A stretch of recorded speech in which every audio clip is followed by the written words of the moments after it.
Indian airline की flight IC-814 Kathmandu से दिल्ली जाने के लिए 11 क्रू मेंबर और 179 पैसेंजर्स को लेकर टेक ऑफ करती है। मामूल के मुताबिक काठमांडू से दिल्ली जाने के लिए तकरीबन 2 घंटे का टाइम लगता है।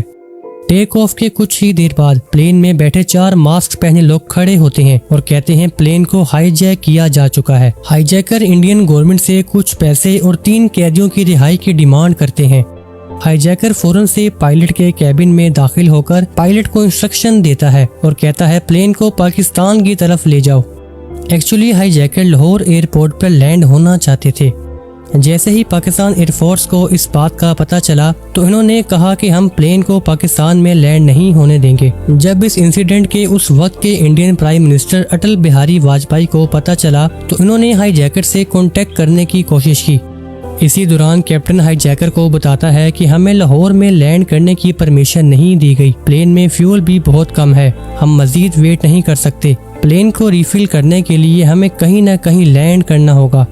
हाईजैकर्स को कैप्टन की ये बात समझ आ जाती है। वो कहते हैं ठीक है, प्लेन को हम अमृतसर में लैंड करवा देंगे। दोस्तों, इंडियन गवर्नमेंट और इंडियन फोर्सेस के पास प्लेन को बचाने का सुनहरी मौका मिल गया था, क्योंकि इंडियन हाईजैक प्लेन इंडिया के शहर अमृतसर में ही लैंड होने जा रहा था।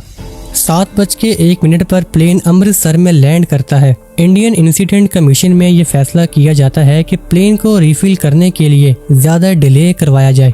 5 मिनट गुजरते हैं, 20 मिनट गुजरते हैं, 30 मिनट, लेकिन कोई रिफिलिंग नहीं की जाती।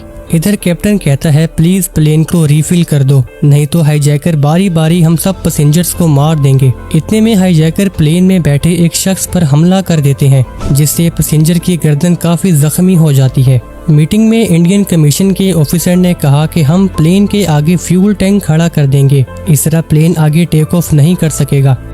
ड्राइवर को इंडियन कमीशन की तरफ से इंस्ट्रक्शन दी गई कि टैंक को स्लो मूव करवाना है। टैंक अब प्लेन को रिफिल करने के लिए तेज स्पीड में बढ़ता आ रहा था। अचानक से ट्रक ड्राइवर ने ट्रक रोक दिया। ये देखकर हाईजैकर को शक हुआ कि ये कोई प्लानिंग है। हाईजैकर ने पायलट से कहा कि फ्यूल रिफिल नहीं करना, तुम अभी प्लेन को किसी भी तरह टेक ऑफ करो, नहीं तो हम एयर होस्टेस को मार देंगे।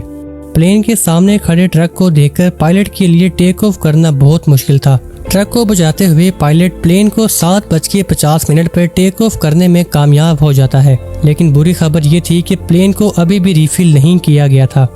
प्लेन में बैठे कैप्टन इंडियन गवर्नमेंट को एक मैसेज सेंड करते हैं, we all are dying. Pakistan air traffic control की तरफ से एयरपोर्ट की तमाम लाइट्स बंद कर दी जाती हैं ताकि पायलट प्लेन लैंड ना कर सके। पायलट ने एयरबेस को लास्ट मैसेज करते हुए कहा, हमें लैंड करने की परमिशन दी जाए, फ्यूल बिल्कुल खत्म होने वाला है, हमारे पास लैंडिंग के अलावा दूसरा कोई रास्ता नहीं तो हम हाईवे पे क्रैश कर जाएंगे। ये सुनते ही पाकिस्तान एयरबेस ने लाइट्स ऑन कर दी और इस तरह 8:07 पर प्लेन सक्सेसफुली लैंड हो जाता है। प्लेन लैंड होते ही पाकिस्तान कमांडोज ने प्लेन को चारों तरफ से घेर लिया और हाईजैकर से निगोशिएशन करने की कोशिश करने लगे कि बच्चों और पैसेंजर्स को छोड़ दो और प्लेन भी रिफिल कर दिया जाएगा। इंडियन कमीशन ने पाकिस्तान से रिक्वेस्ट की कि प्लीज इस प्लेन को दोबारा उड़ने ना देना। वो चाहते थे कि इंडियन कमीशन का एक ऑफिसर इस्लामाबाद जाकर हाईजैकर से बात करेगा। हैरानकुन बात तो ये है कि इंडियन कमीशन के पाकिस्तान पहुंचने से पहले ही प्लेन एक बार फिर टेक ऑफ कर जाता है। अब प्लेन को दुबई के अल मिनहाद एयरपोर्ट पर लैंड किया जाता है। मुसलसल निगोशिएशन के बाद हाईजैकर 26 पैसेंजर को रिलीज कर देते हैं। इन 26 पैसेंजर से पता चला कि हाईजैकर ने सबके आंखों पर ब्लैक पट्टी लगाई हुई थी, जिससे उन्हें कुछ भी नजर नहीं आ रहा था। कुछ औरतों ने बताया कि हाईजैकर ने उनके साथ डिसेंटली बिहेव किया।